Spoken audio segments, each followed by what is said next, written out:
A brief statement about tonight's game, and then we'll open up the floor for questioning.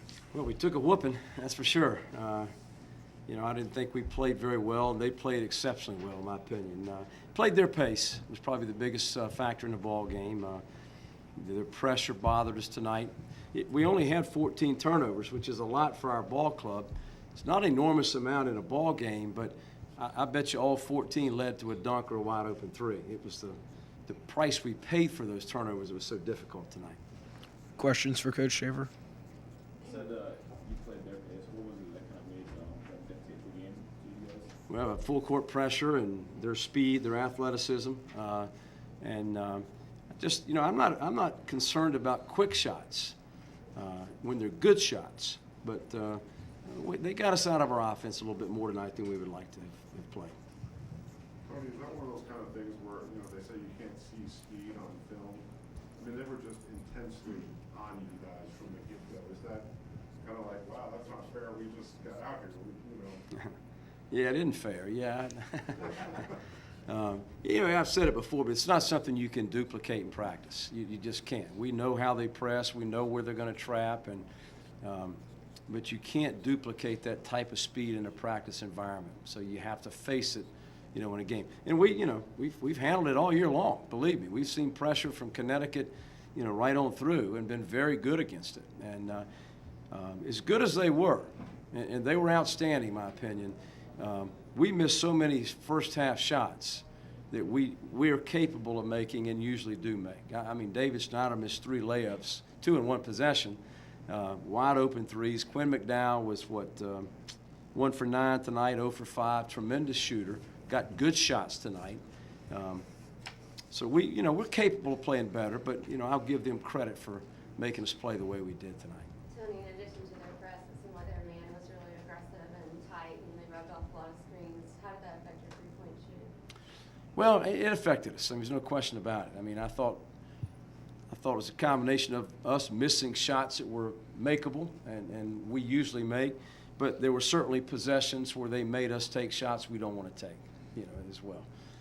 I mean, it's easy to say, why do you take 27 threes, but a guy named Larry Sanders is a pretty good shot blocker inside, too. So when we did penetrate, we weren't getting – Marcus Kitts played a great ball game. It's nice to see him back from the injury and play so well. And, Danny Sumner had a great ball game, tremendous ball game tonight. But, the guys that had been playing so well for us didn't really have the same level of performance tonight.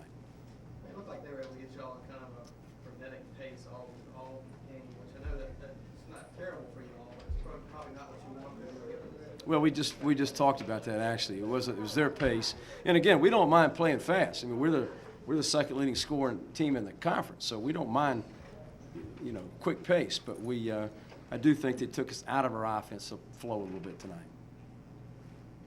Coach, I guess you have a quick turnaround before the game against ODU. What do you tell your guys between now and Saturday? Who do we play Saturday? Old Dominion. Old Dominion. Another pretty good team, I guess. Huh? I told the guys real simply. I mean, I thought VCU was outstanding. I thought we weren't very good tonight.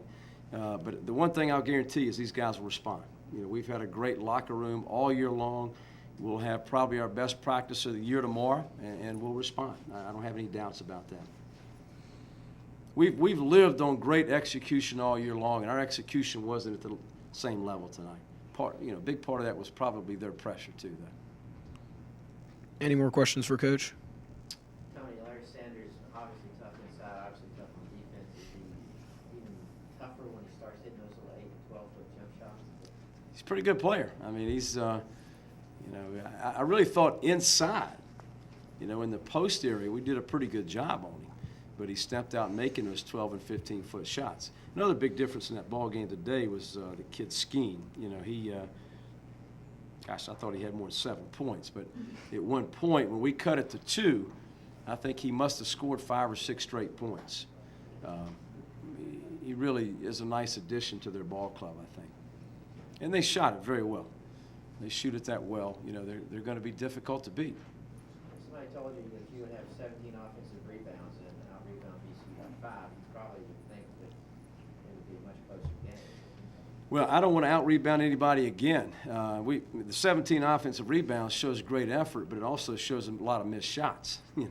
I'd rather make those shots and not win that battle, to be honest with you. I think 3 of our last 4 games, we've been out-rebounded by anywhere from 15 to 17 rebounds, but we're making shots and winning ball games. So it does show great effort, I think, on our guys, but I'd rather make them the first time around. Have y'all had a game where you haven't made this or missed this many three-pointers? I'm not sure we missed this many open shots, but again, I think their pressure dictates that. Many years ago, used to be a pressure-oriented coach, and the one thing I think pressure does is take your legs away from you, at times, and it wears you down, and that open shot's a little more difficult. So I think they were successful in doing some of that tonight against us. Any more questions? Hey, thanks, Coach. Thank you.